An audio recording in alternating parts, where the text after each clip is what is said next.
Hi there. Hi. Let's Hi, see. There we Tricia. go. Good morning. Good morning. Well, good day, because we may Well, have people all over. So, yeah. bonjour. Hello. Just hello. Hello. Although I'm still trying to it's 2023. I'm still in my mind. I can't even handle what time of day it is, what point of the year Yeah, it is, all sorts of things. for sure. Yeah. Yeah. 2023. And almost through the first month of 2023. I mean, that struck me the other day. I mean, this year's going by so far. This year's going by way too fast. Yeah. And yet, the things I'm really excited about doing, it's taken them a long time to get here. So, I don't know. I'm in some kind of personal time warp, I think. But, I actually yeah. had that just the other day. My husband and I were talking, and we were referencing back to our big anniversary trip that we took this last summer. Yeah. And I was like, the trip we took a year ago, and he's like, Trisha, it was like 6 months ago. And I was like, wow, Yeah. it also feels like forever, even though it also feels so. I don't know. It does. Yeah. It feels time warp dynamics. Yeah. Definitely, Yeah. definitely. Yep. Well, so should we introduce ourselves? Yes, let's. You go first. Okay. Hi, I'm Diana Larsen. I'm co-author of Lead Without Blame, the book that Tricia and I wrote together. And I'm a longtime contributor in the Agile space and in organization design and leadership issues in general. How do we modernize those more? How do we bring them more up to date with the kind of workplaces we have now? That's really what fascinates me, and the speed of learning that we need to do these days. So that's me, and happy to see you. Happy to have you join us. I know. Well, before I introduce myself, do you maybe I'm put you on the spot here, but I'm like, I actually had a moment where I was like, I need more Diana time. We went from such intense writing constant time to interacting on a less frequent basis, and I don't like it. Yeah, I have had that same sense. Yes, yes. I don't like it. We need to just Selfishly. book some us time on a regular basis Let's where we go don't somewhere. where we don't have anything in particular to work on, but just get together and yes. I like it. So Yeah. my name is Tricia Broderick. I'm a leadership advisor. I have focused in on kind of trying to be a support to the many amazing leaders that are out there that have great intent, but maybe are just not trained, maybe have never been supported, not helped to actually achieve the goals that they are ultimately trying to do. I know I suffered. I was like, no, I'm not a micromanager. Right. And but I didn't know any better. I had all these reasons in my head. And so I've kind of made it a passion and a purpose for me in helping others feel a sense of purpose and achieve what they're trying to do. And not only for their customers, but for themselves and for their teams as well. And so that's where I focus in both in the agile space and leadership space as a whole. Mm-hmm. And so today, what we've been doing with these is so once a month, we're going to come together and go on live and talk about a topic relevant to that month. So what's this month's topic? New beginnings. New beginnings. Yes, I'm excited about it. So why do we go with new beginnings? What was behind that for this? Well, it's January, so But I wore sparkles because it was January and it's new yeah. beginnings. Oh, Did you nice. like Yeah, that? you're celebrating. Yeah, yeah. Um, but also, I mean, there's just for me, this is very timely because there's lots of new beginnings happening in my life right now. Lots of changes, new things happening, and I think that happens to us. I think maybe even more than we always recognize, and so it felt like a good thing to talk about. Yeah, there's obviously the what's your New Year's resolution kind of new beginning, but it seemed even more prevalent. I mean, we picked this a while ago.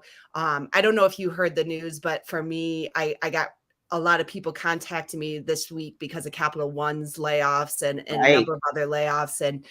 And there's a lot of people looking at new beginnings and people who have been there for a really long time and what that's going to mean. So it seemed actually extra relevant this week for me, and maybe the timing of it is just, but my heart does go out to everybody kind of experiencing a new beginning, but maybe they weren't expecting it, right? Yeah. And so this seems like an even more timely topic to have.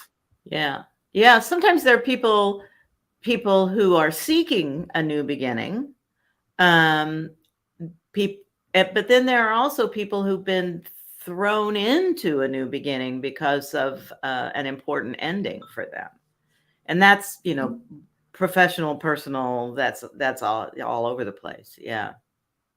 So what's your, like, when you hear the words new beginning, like, does it excite you? Does it scare you? Like, how do you react to beginnings, new beginnings? Well, for me, I have always kind of known that I was a change monkey.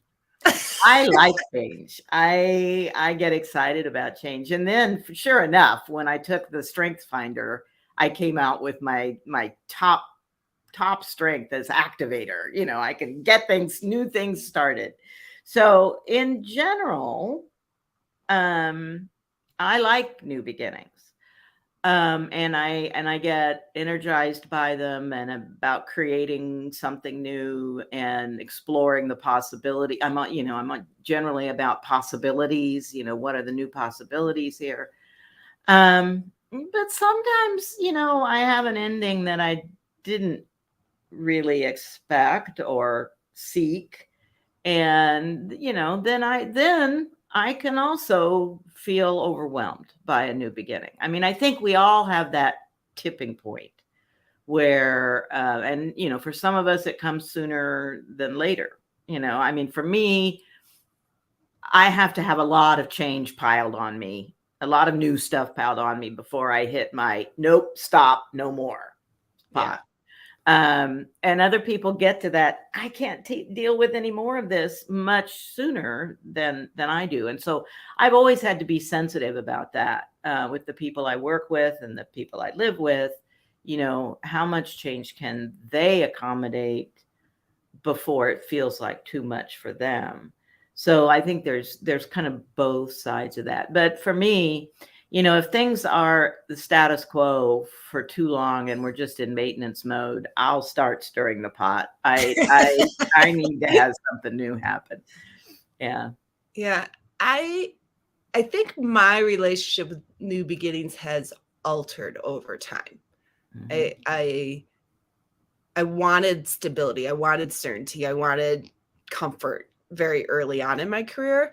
But I think I started acknowledging some of my best learning, some of my best experiences, some of my things that I carry forward with me are all a result of a new beginning, right? That it was, oh, I went from this amazing company, but then I went to this amazing company and I got a whole new set of these things. And so I think with the experience of what new beginnings brought to my skill set, to my connections, to my community, to my abilities, I started embracing it more and more because I was like, well, what's going to happen next? I remember leaving a company and I was going to go do a completely different role. And one of my team members looked at me and they're like, wait, no, that's not who you are.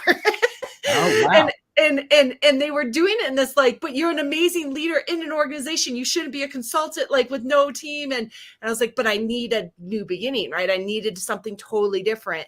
And they weren't wrong. I do still really love that part of it, but it was such a dissonance for them that I wanted to do something so drastically different than what I was currently doing.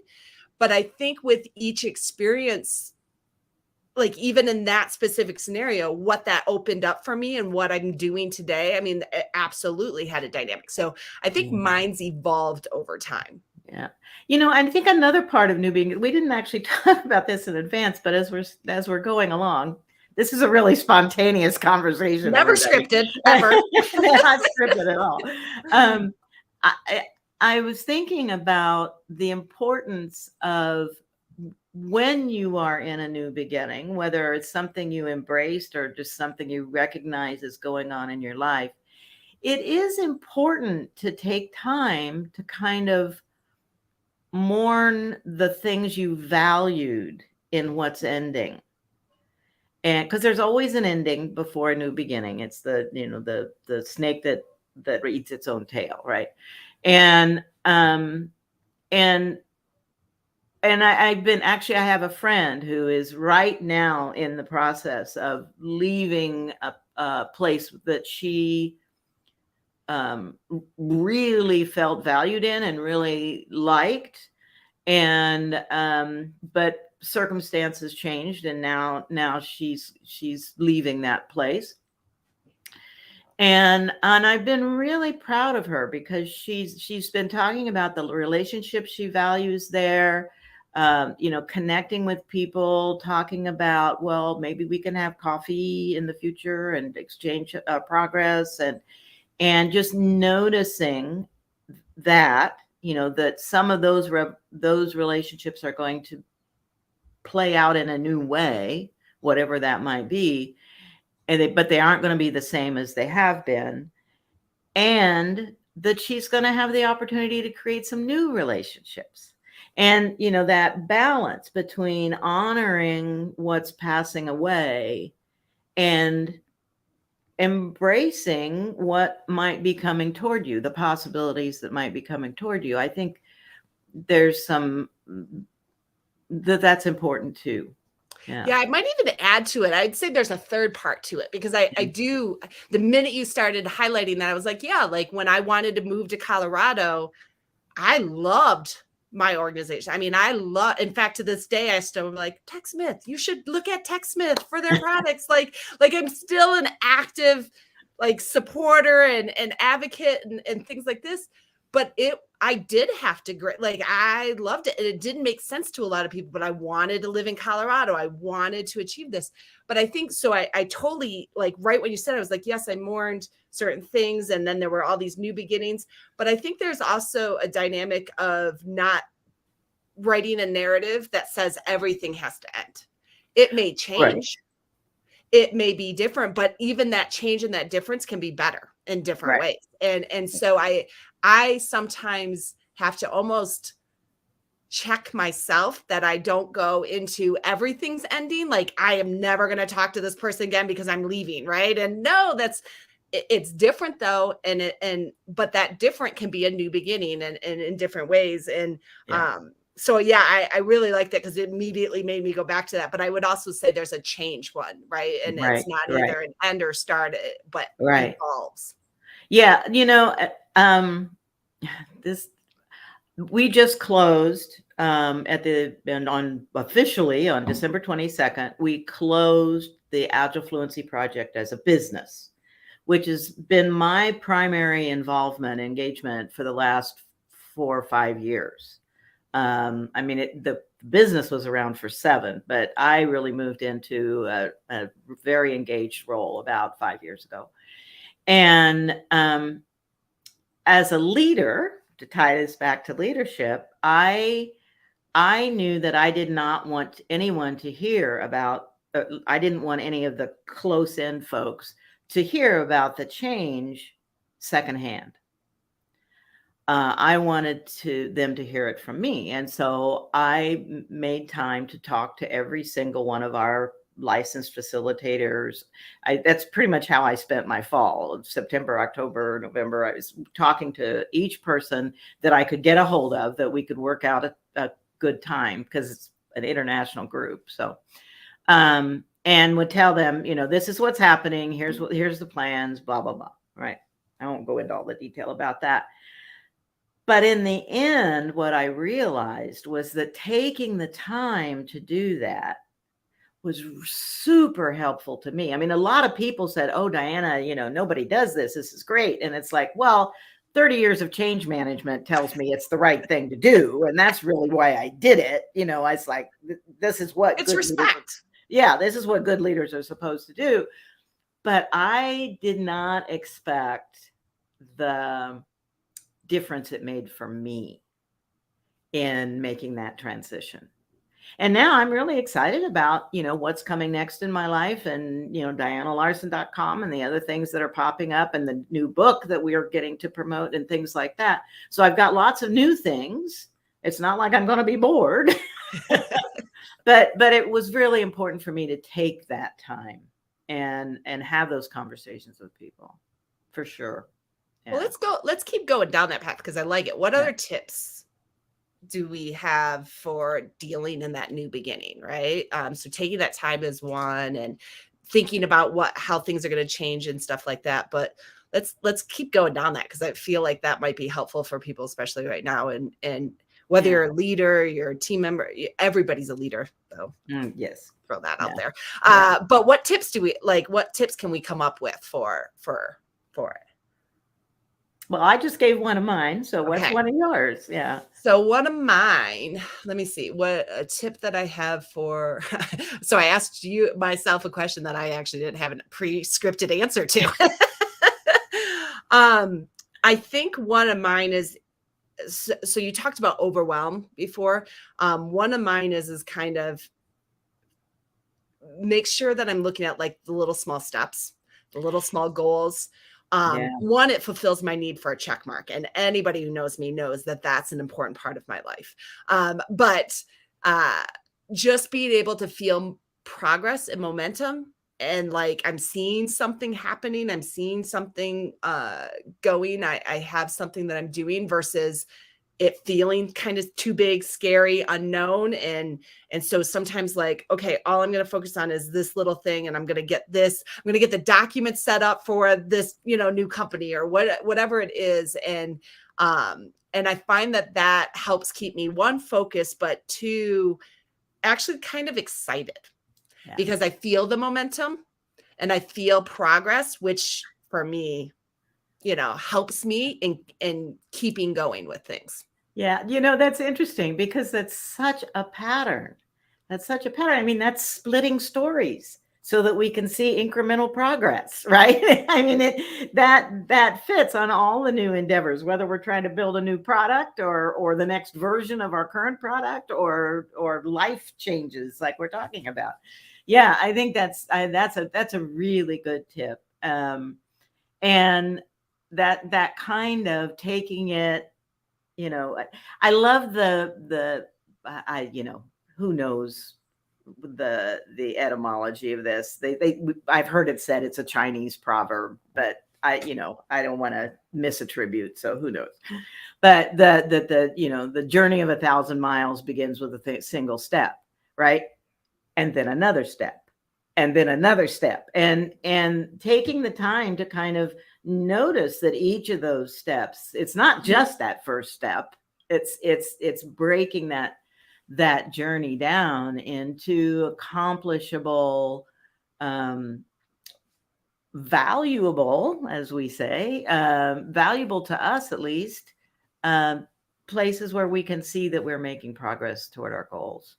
And I think another tip is, and one that's really served me well during my life, and anybody who's heard me tell my story has probably heard me say this before, but to pay attention to kind of the life I want to create overall, and then notice when doors are opening that are giving me more opportunity to create that, and exploring those open doors that do that, and not just, oh, somebody offered me this opportunity, I guess I have to take it, right? I mean, I got a couple of opportunities in the last couple of weeks as a result of this shift, from Agile Fluency Project to DianaLarsen.com, and I said no to some of them, because I could see that they weren't going to take me toward the life I wanted. We've talked about, what after the book, what is it we want to create in our lives, and I could see, oh, if I do that, that's gonna not only give me the value I want, but it's gonna cut me off from doing some other things that I would like to do. So no, I have to say no to that one. And that, and then also other things are coming up that I will probably say yes to.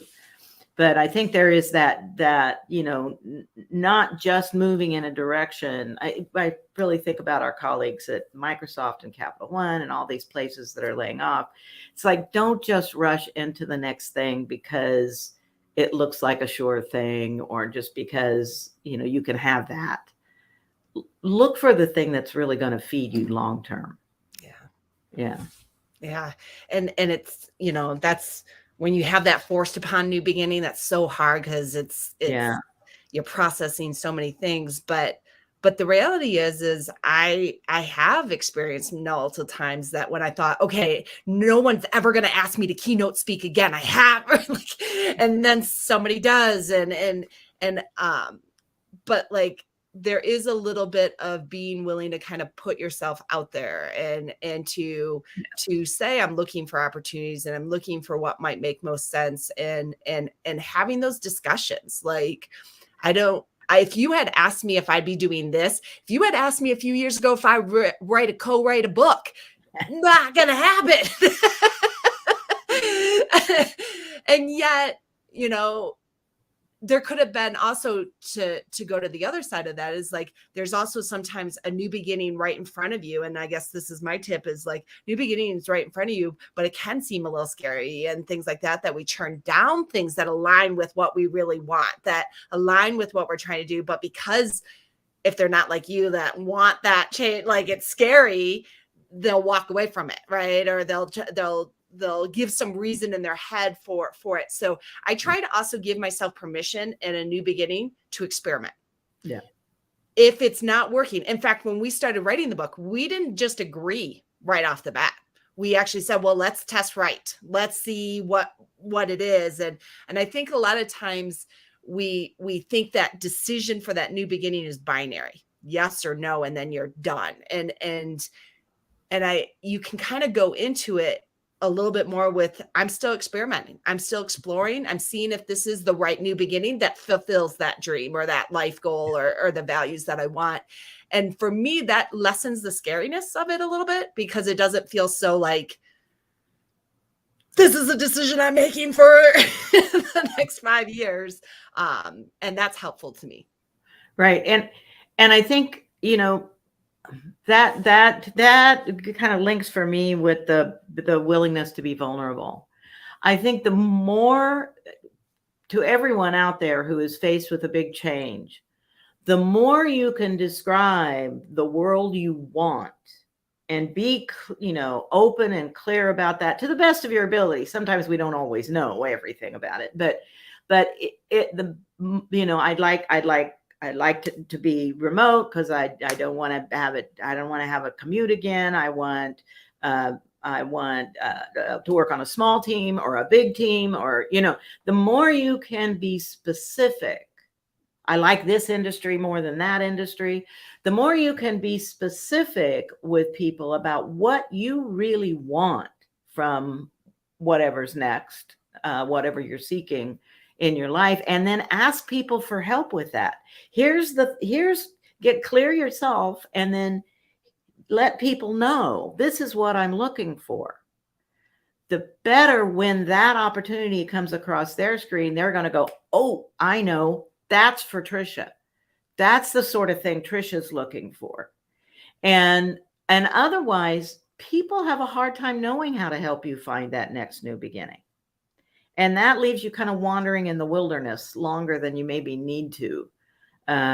Because we're all in that place, and thousands of people are out there looking for jobs. Probably some scores of them are your colleagues or in your friend group or whatever.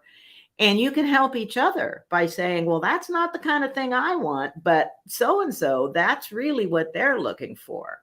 Some people like leadership roles. Other people want to stay technical. Those, as informal leaders in their teams. And so the more you can be willing to really define what you want, and then vulnerably share that with people. This is the kind of thing I'm looking for, and I can't take just anything that comes along. And maybe the things that you need are, I need a job that's going to help me support my kid in college and give me good health care. It doesn't have to be lofty kind of, I want to write a book someday. I want a job that's going to help me do that. But it can be very practical things. And for some of us, that's the space we're in. We need that practicality. But know that you're moving toward that intentionally and with joy. And this is going to make our lives better if I can keep supporting my kid in college and have good health care for my family, and not and don't have it be like a second class part of what you're looking for. If that's really important, then that needs to be, prioritized on your list. Yeah. It made me think of maybe my last tip that I have that I do also, and because it goes right with the vulnerability a little bit. I think that's why it made me think of it, is like, we talk so much about in teams, setting working agreements and expectations and things like that. There's a little bit of me that, whenever I'm looking at a new beginning, I have that grass is always greener on the other side. Like, I put fantasy land in that new beginning. Like, I want it to be rainbows and pixie dust and beautiful all the time. And that's just not realistic. And it's never going to be that case. And so, like, even when I was leaving Agile for All and starting Ignite Insight and Innovation, like, there were so many positives about this, and that I really wasn't like losing all the people and all of that. And I'm still co-training with Jake and all that. But I had to actually stop and say, what are my expectations? Like, there are going to be some months where I might not have work, or what does that mean? And what's that going to be like? And so I think that there's an element for me also of kind of setting some expectations of what might be some of the challenges that I'm likely going to face. And that I've heard other people, like, you're going to hate doing some of the documentation and business paperwork, right? Or cash flow might be an issue when you're a single person business. But even knowing those up front, then when it happened, it didn't feel so much like, oh, I'm doing something wrong. This is a bad beginning. This is not the opportunity I should be in. Right. Or it didn't feel like, I got to go play it safe and go do this instead. The fear didn't overwhelm me to where I could stay in that new beginning and stay in that change. And I think that maybe it's the project manager in me that needs that risk mitigation factor. But it is thinking through what are the risks and what might happen, so that I don't just create this like fantasy land and then be disappointed like unfairly. Yeah, that makes a lot of sense. It makes a lot of sense. So we're at time. Yeah. Well, and we're 11 more months in this brand new year. So I'm hoping everybody gets their chance to experience this new beginning as the beginning of this year in a good way. Absolutely. We will be back.